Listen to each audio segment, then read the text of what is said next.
দুই নম্বরে আমার আপনার পয়গম্বর বিশ্বনবী রহমাতাল লিল আলামিন নবীজি দ্বীনের জন্য কত কষ্ট করেছেন। ও আমার ভাইরা, সবচাইতে দুনিয়াতে পরীক্ষা কঠিন হয় নবীদের উপরে, আর আমার আপনার নবীর উপরে যেরকম কঠিন পরীক্ষা গিয়েছে এই রকম পরীক্ষা কোনো নবীর উপরে যায় নাই, ঠিক কিনা বলেন? আমার বন্ধুগণ, রহমাতাল লিল আলামিন দ্বীনের দাওয়াত নিয়ে তায়েফের জমিনের দিকে রওনা করলেন।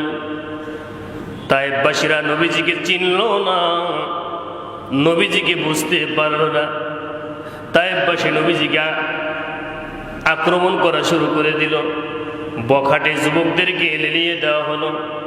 নবীজিকে চতুর্দিক থেকে পাথর নিক্ষেপ করা শুরু করে দিল। আল্লাহর নবী সহ্য করতে না পেরে জমিনে অজ্ঞান হয়ে পড়ে গেলেন। আবার তুলে দেওয়া হলো জোর করে, আবার তাকে আঘাত করা হলো, 3 বার আঘাত করা হলো। এক পর্যায়ে আল্লাহর নবী বাগানের ভিতরে বসে আছেন ক্লান্ত হয়ে। নবীর শরীর মুবারক দিয়ে রক্ত ঝর্ণার মতো রক্ত প্রবাহিত হচ্ছে।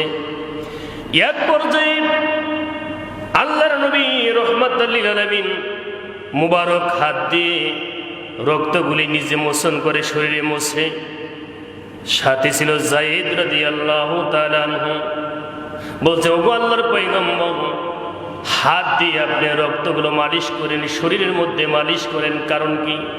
এই রক্ত তো আর তো এই শরীরের পোশাকে শোষণ করতে পারছে না।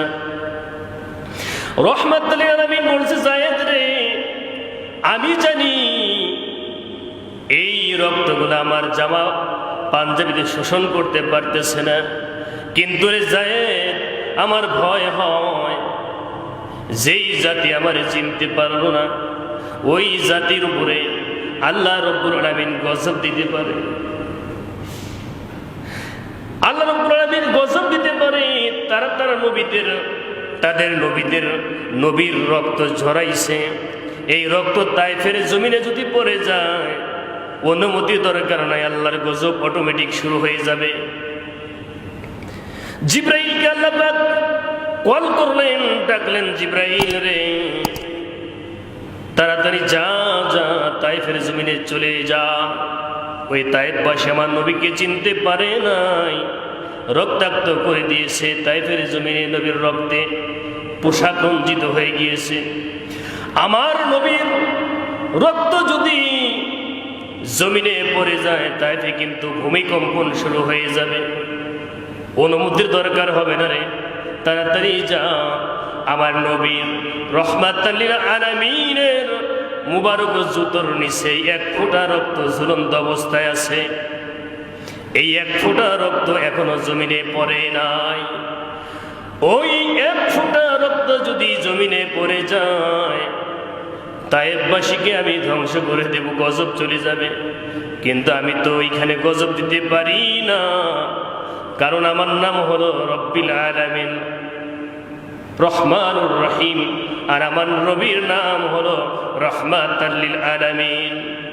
যেখানে রহমতের নবী থাকেন ওইখানে আমার গজব যেতে পারে না।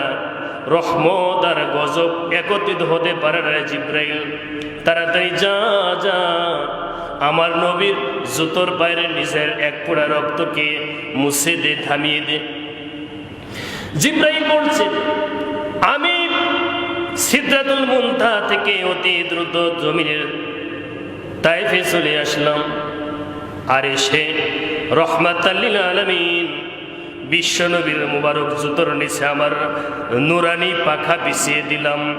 আমি এত দূরত্বে থেকে আমি চলে আসলাম, এত দূর থেকে আমি 7 আসমানের উপরে সিদরাতুল মুনতাহা থেকে দুনিয়ায় চলে এসে নবীর জুতার নিচে আমার পাখাকে আমি বিছিয়ে দিয়ে দেখি এখনো নবীর পায়ের জুতোর নিচের সেই 1 ফোঁটা রক্ত ঝুলন্ত অবস্থায় আছে, জমিনে পড়ে নাই। সুবহানাল্লাহ। এটা হলো কি হযরতে জিবরাইল আলাইহিস সালাতু ওয়াস সালামের গতি।